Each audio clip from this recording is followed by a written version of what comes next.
લઈને કહું છું કે કદાચ એવી જરૂર પડે તો પહેરી રાખજો.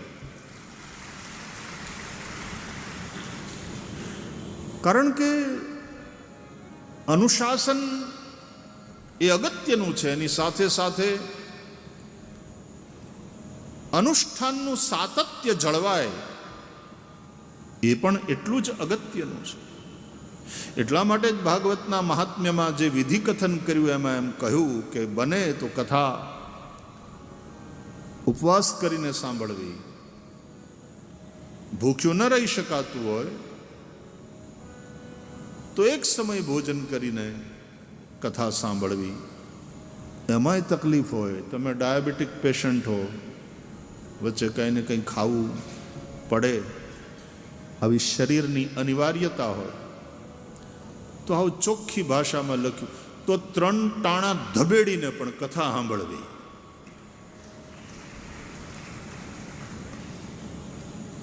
મુખ્ય વાત કથા છે. એમ લખ્યું છે વ્યાસ ભગવાને કે એવો ઉપવાસ જે કથા શ્રવણમાં વિઘ્ન કરે તો એને હું શ્રેષ્ઠ ગણતો નથી. એના કરતાં તો ખાઈને કથા સાંભળવી. એટલા માટે તો આપણે કથાઓમાં બધી ભંડારાની વ્યવસ્થાને આપણે ત્યાં લોકોને જમાડવામાં બહુ રસ છે. અન્નદાનનું બહુ મહત્વ છે આપણે ત્યાં. એ વિદ્યાદાન, અન્નદાન, ઠેક ઠેકાણે અન્ન ક્ષેત્રો ચાલતા હોય છે.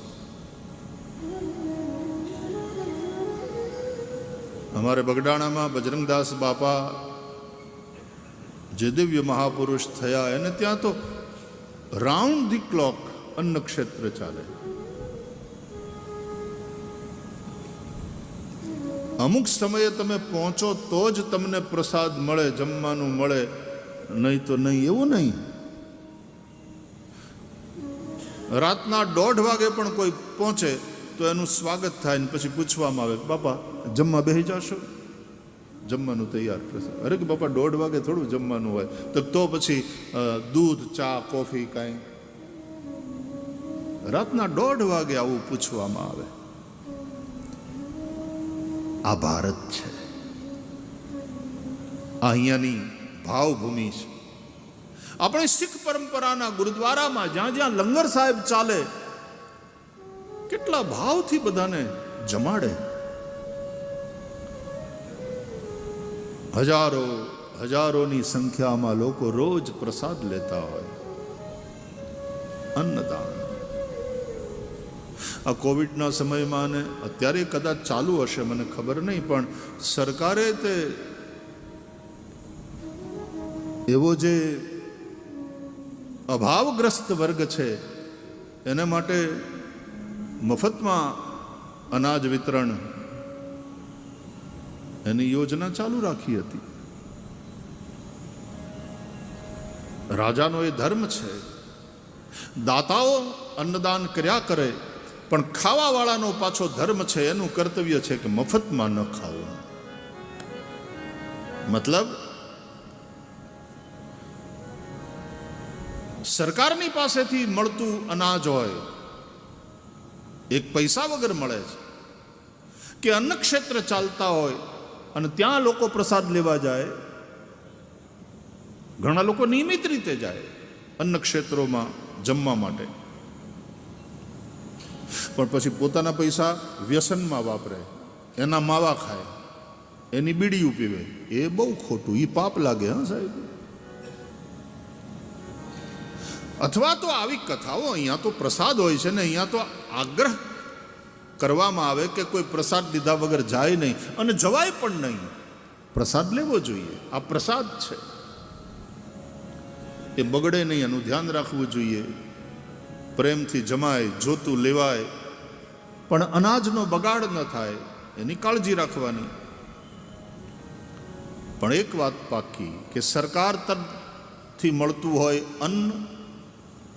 અન્ન ક્ષેત્રમાં માણસ જઈને એની એવી આર્થિક થોડી પરિસ્થિતિ એવી હોય કે અન્ન ક્ષેત્રમાં જઈને એને જમવું પડે, તો તો વાંધો નહીં, અન્ન ક્ષેત્ર છે જ એના માટે, જમો, પણ મફત ન ખવાય ખાવાવાળા. તમારી પાસે બીજું કાંઈ નથી તો તમારી પાસે શરીર તો છે ને, તનથી સેવા કરો, શરીરથી ઉપયોગી બનો.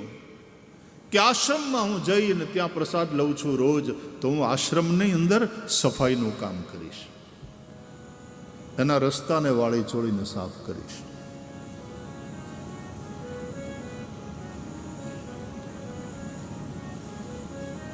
તમે શરીરથી ઉપયોગી બનો.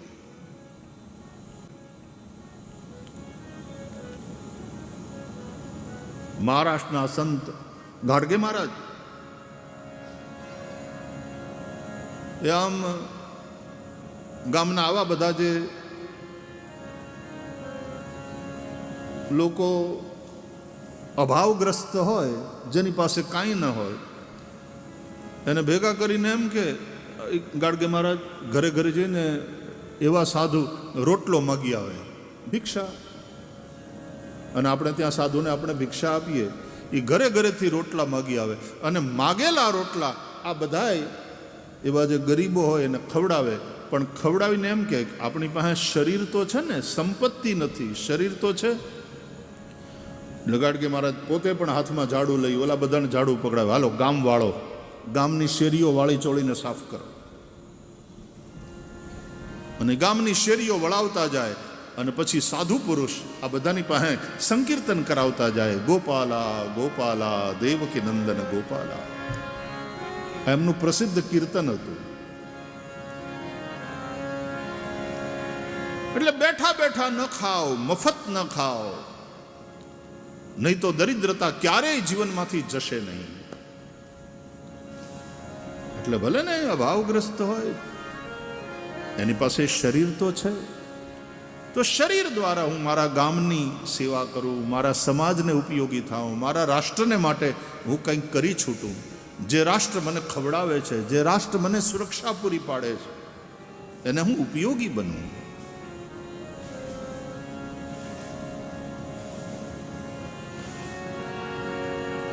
વચ્ચે આપણે નહોતું હાલ્યું, પાકિસ્તાનની સાથે જરાક ગરમા ગરમી થઈ ગઈ હતી, પછી આપણી સેના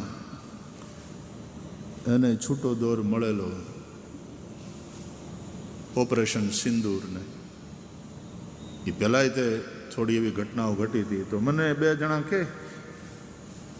કે ભાઈ શ્રી છૂટ આપો તો અમારે બોર્ડર ઉપર જવું છે. મેં કીધું કેમ? તો કે આ આપણા રાષ્ટ્ર ઉપર પેલું લડવું જોઈએ, આપણી પાસે શરીર છે.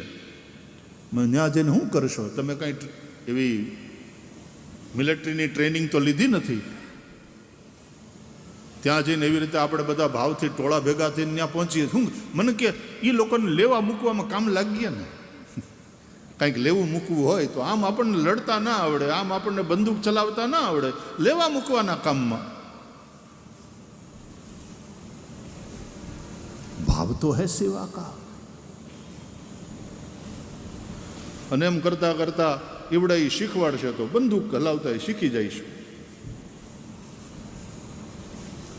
દેશ કાજે મરી ન શકીએ, બધાયને શહીદ થવાનો એવો લાવો ન મળે, પણ દેશ કાજે જીવી તો શકીએ જ. તો મફતનું નહીં ખાવાનું. મફત શબ્દ બહુ ખતરનાક છે.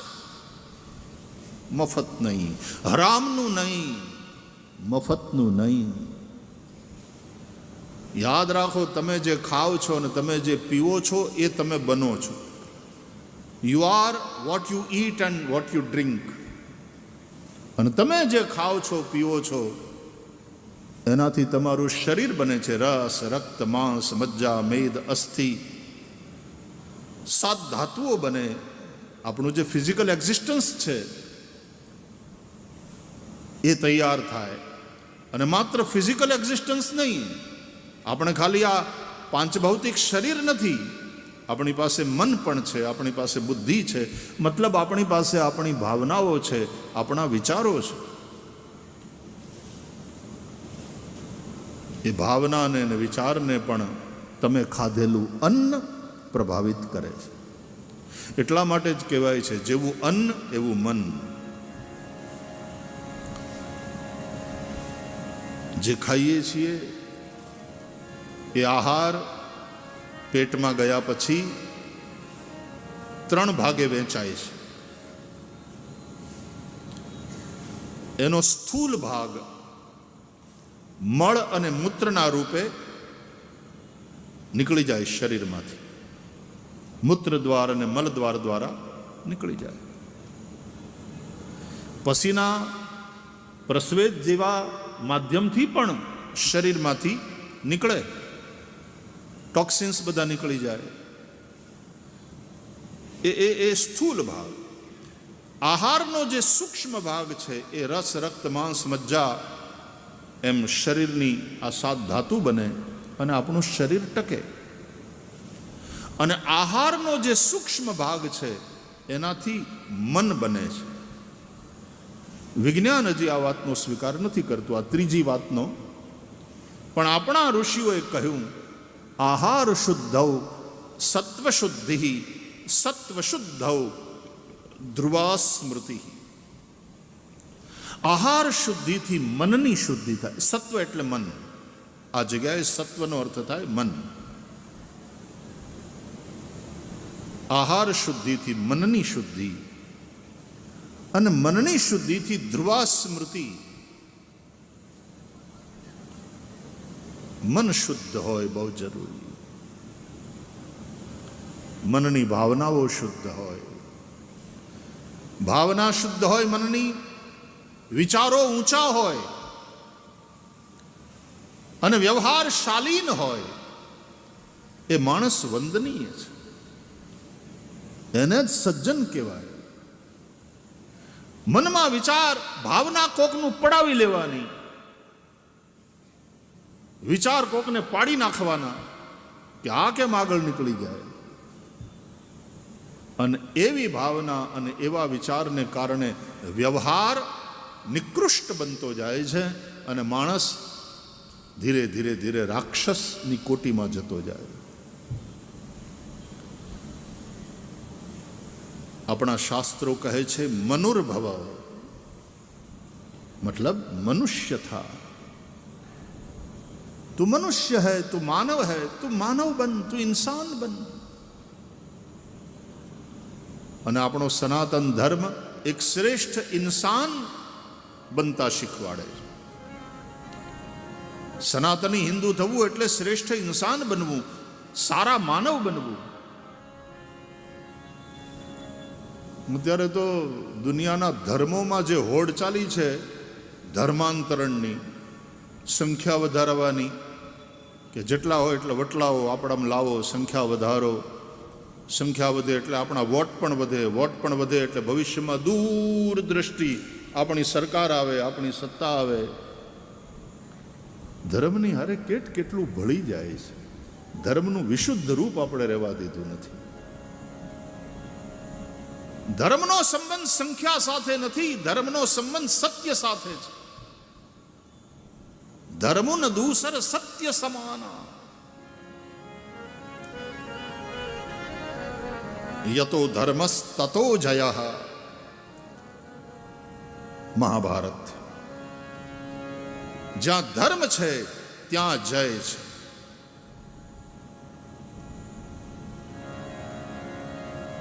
અને ધર્મ ત્યાં છે જ્યાં સત્ય છે. માટે સત્યમેવ જયતે. આ આપણું રાષ્ટ્રીય સૂત્ર છે. સત્યમેવ જયતે. વિજય ધર્મનો થાય છે અને ધર્મ ત્યાં છે જ્યાં સત્ય છે.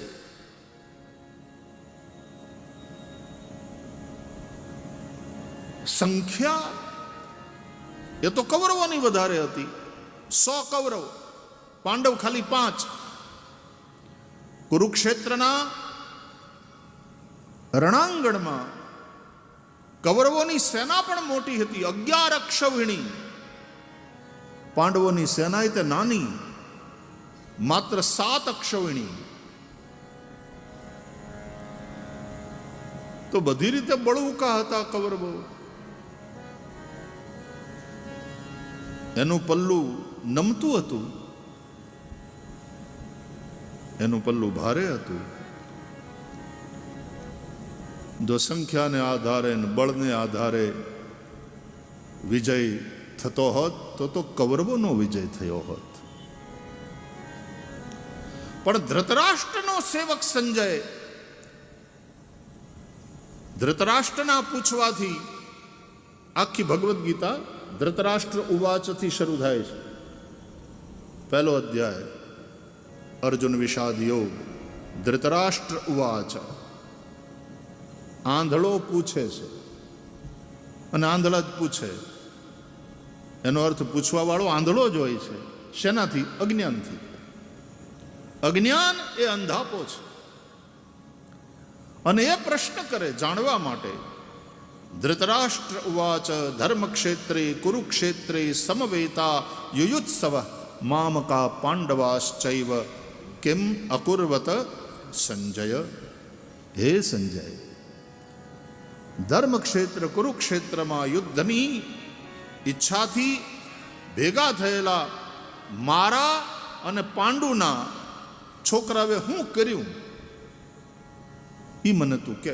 આ 10મે દાડે જ્યારે ભીષ્મ પડ્યા ને યુદ્ધમાં, અને એ સમાચાર આવ્યા ધૃતરાષ્ટ્ર પાસે કે અમારા સેનાપતિ પિતામહ ભીષ્મ ઘરના વડીલ, જેના જેવું કોઈ વીર નહીં, ઈ પડ્યા. ત્યારે ધૃતરાષ્ટ્રનું મન આશંકિત થયું પોતાના છોકરાઓ કૌરવોના વિજયની બાબતમાં. નહીં તો મનમાં ઈ આંધળો મરકાતો હતો. પાંડવોને તો આ મહળી નાખશે અમારા છોકરાઓ, અમારી સેના મોટી, અમારે પક્ષે આવા ભડવીર. સુતને શિરે છત્રો ઢળ્યા એમ અંધને લાગ્યું હતું. સુતને શિરે છત્રો ઢળ્યા એમ અંધને લાગ્યું હતું. જોયું પસારી હેતે પસાર્યો હાથ, ત્યાં મોભીનું માથું હતું. હેતે પસાર્યો હાથ, ત્યાં મોભીનું માથું હતું. વરસાદનું વાતાવરણ તો ગઈકાલે રાતના તમે ડાયરો બરાબર માણ્યો એવા મને સમાચાર મળ્યા. આપણા ગામડાના કવિઓએ કેવી બળુકી કલમ, કેવું લખ્યું. કવિ કાગ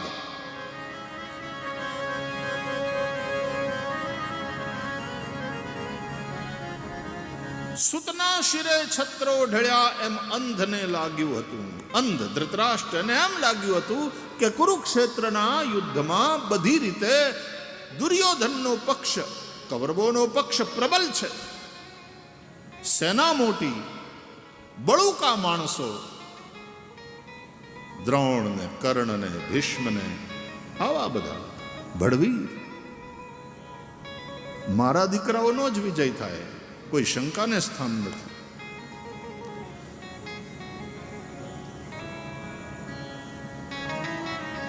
પણ હેતે પસાર્યો હાથ, ત્યાં મોભીનું માથું હતું.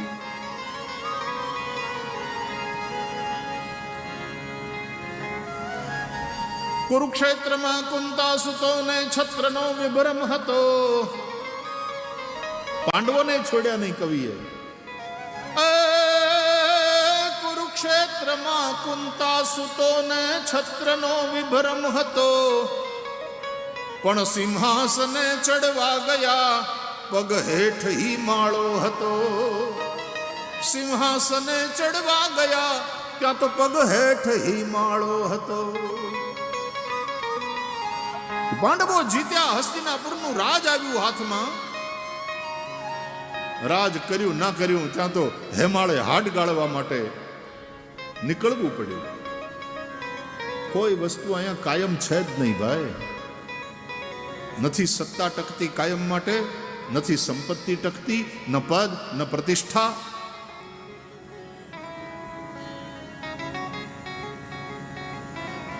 રાવણે સીતાનું સપનું જોયું હતું. નિદ્રા હતી લંકેશની, નિદ્રા હતી લંકેશની, અને એને સીતા તણું સપનું હતું. પણ જાગી અને જોવા જતા ઈ બાણ રાઘવનું હતું. જાગી અને જોવા જતા ઈ બાણ રાઘવનું હતું.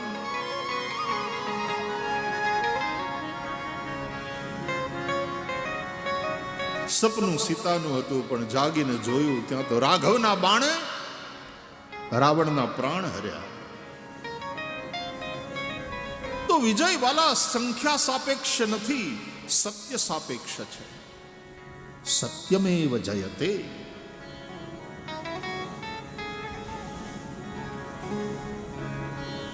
જેની સંખ્યા વધારે, જેના મત વધારે, એના વોટ વધારે, અને જાતિને આધારે રાજનીતિ થાય, અને પછી જેની સંખ્યા વધારે એ જીતી જાય, એ તો અત્યારનું પોલિટિક્સ છે.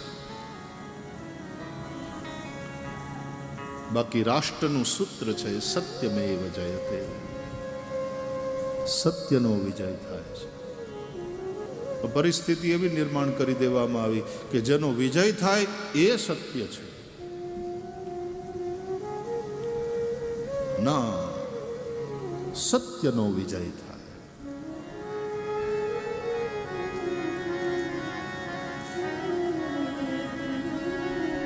સત્ય એ જ ઈશ્વર. તો ધર્મનું કામ માણસને માણસ બનાવવાનું છે. ધર્મનું કામ ઇન્સાનને સાચો ઇન્સાન બનાવવાનું છે. અત્યારે દુનિયાના ધર્મો પોતાની સંખ્યા વધારવાની હોડમાં, એને ધર્મ કહેવાય પણ નહીં, રિલિજિયન છે, એ મઝહબ છે. ઇન્સાનને કન્વર્ટ કરીને મુસલમાન બનાવે, ઇન્સાનને કન્વર્ટ કરી ઈસાઈ બનાવે. આ સાચો ધર્મ નથી. ધર્મનું ખરું કામ એટલે ઈસાઈ હોય એને સાચો ઇન્સાન બનાવવો, મુસલમાન હોય એને સાચો ઇન્સાન બનાવવો, હિન્દુને સાચો ઇન્સાન બનાવવો, શીખને સાચો ઇન્સાન બનાવવો, બૌદ્ધ હોય એને સાચો ઇન્સાન બનાવવો. મનુર્ભવ શાસ્ત્રો કહે છે. મનુષ્ય બનો, શ્રેષ્ઠ ઇન્સાન બનો. અને એને માટે ધર્મ જરૂરી છે. ધર્મેણ હીના પશુવિ સમાના. જે ધર્મથી હીન છે એ પશુ સમાન થઈ જાય છે. મનુષ્ય આ પૃથ્વી ઉપરનું સૌથી બુદ્ધિમાન પ્રાણી છે. મનુષ્ય શ્રેષ્ઠ છે પૃથ્વી ઉપરના પ્રાણીઓમાં. પણ જેટલો બુદ્ધિમાન છે એટલું જ એનું નિયંત્રણ પણ જરૂરી છે. નહીં તો એનું એ મનુષ્ય નુકસાનકારક સિદ્ધ થઈ શકે. આ પૃથ્વી કાંઈ ખાલી એકલી આપણા બાપાની નથી. આ પૃથ્વી ઉપર મનુષ્ય સિવાયના બીજા બધા પશુઓ પણ છે, પક્ષીઓ પણ છે, કીટકો પણ છે, જલચરો પણ છે, અનેક જીવો છે. પૃથ્વી એમની પણ છે. મનુષ્યોને આ પૃથ્વી ઉપર જીવવાનો જેટલો અધિકાર છે એટલો જ અધિકાર બીજા બધા પશુ, પંખી અને બીજા જીવોને પણ છે. સનાતન ધર્મ એ છે કે આ બીજા પશુ, પંખી અને જીવોનો જ એ જે અધિકાર છે, એનો પણ જે અધિકાર છે એની રક્ષા કરતા શીખવાડે અને એની હારે તાલમેલ સાધીને જીવતા શીખવાડે. એનું નામ સનાતન ધર્મ. ભાગવતમાં વાત આવી. હું અમથું નથી કહેતો, તમને સુધારવા માટે. ભાગવતની આ વ્યાસપીઠ છે એટલે ભાગવતમાં જે છે એ તમારી સાથે વહેંચું છું. ભાગવતમાં પ્રશ્ન ઉઠાવવામાં આવ્યો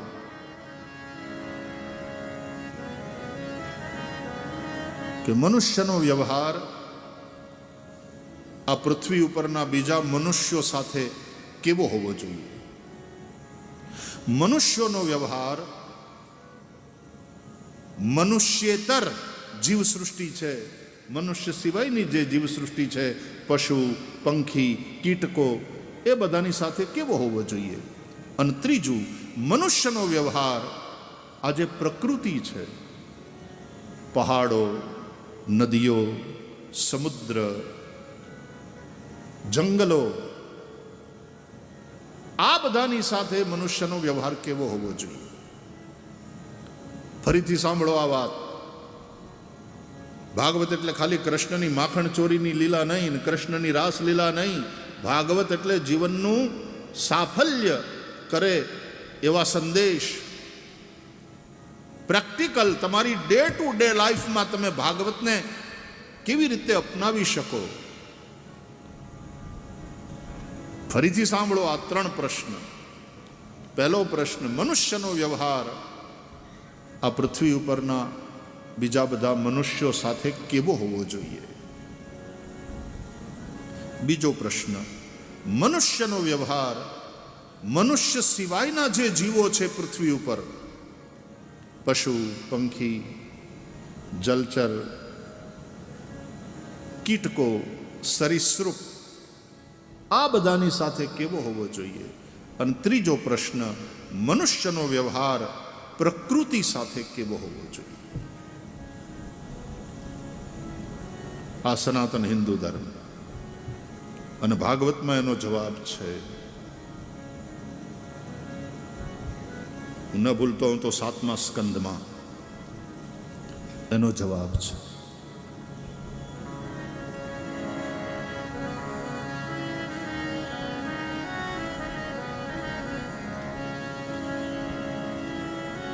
પ્રકૃતિને આપણે માતા માનીએ છીએ. મા સાથે જેવો વ્યવહાર હોય એવો વ્યવહાર પ્રકૃતિ સાથે કરો. આ સનાતન ધર્મ કે એટલા માટે આપણે ત્યાં પર્વતોની પૂજા, નદીઓની પૂજા, વૃક્ષોની પૂજા.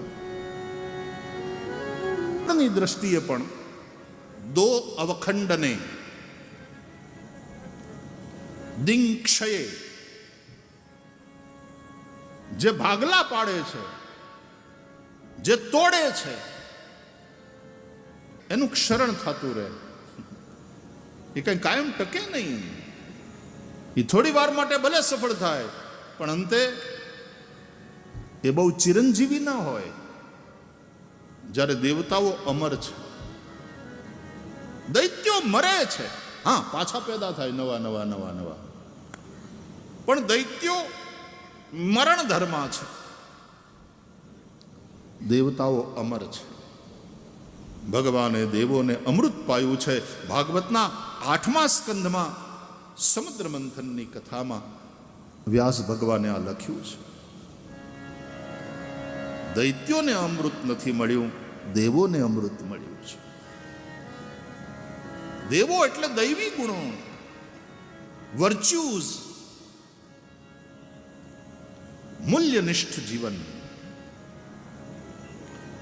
દેવો અમર છે. રામચરિતમાનસમાં દેવોને માટે અમર શબ્દ આવ્યો. કહુ અમર આયે કેહી હેતુ.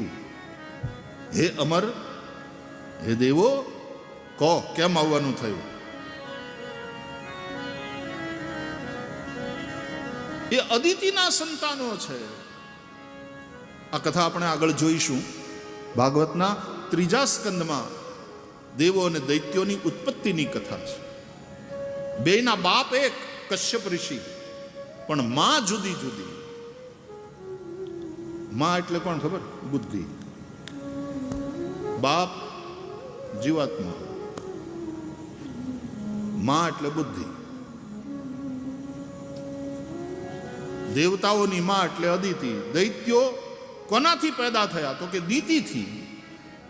દીતિ એટલે ભેદ બુદ્ધિ. જેની બુદ્ધિમાં ભેદ છે, મારા તારાના ભેદ ઉભા કરે. આ આપણી જાતિના નહીં, આ આપણી કોમના નહીં, એને જીવવાનો અધિકાર નહીં. આવી બધી ભેદ બુદ્ધિ એનાથી ઉત્પન્ન થાય જે પ્રવૃત્તિ, એ દૈત્યોની પ્રવૃત્તિ છે.